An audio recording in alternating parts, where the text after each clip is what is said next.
ప్రియుడా, నీ ఆత్మ వర్ధిల్లుచున్న ప్రకారము నీవు అన్ని విషయములలో వర్ధిల్లుచు సౌఖ్యంగా ఉండాలని దేవుడు సెలవిస్తూ ఉన్నాడు.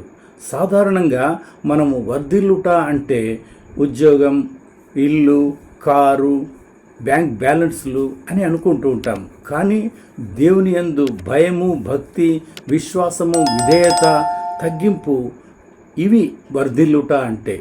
ఒక మొక్క పూలు పూసి కాయలు కాసి ఫలించాలంటే నీరు, ఎండ, గాలి, నేల చాలా అవసరం. అలాగే ఒక మానవుడు వర్ధిల్లాలంటే వినయము, విధేయత, తగ్గింపు, లోబడే స్వభావము చాలా అవసరం.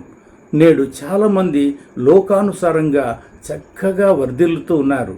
మరి ఆధ్యాత్మికంగా, ఆత్మీయంగా సరిగా వర్ధిల్లలేకపోతున్నారు. నేడు మనమెలా వర్ధిల్లుతున్నాము?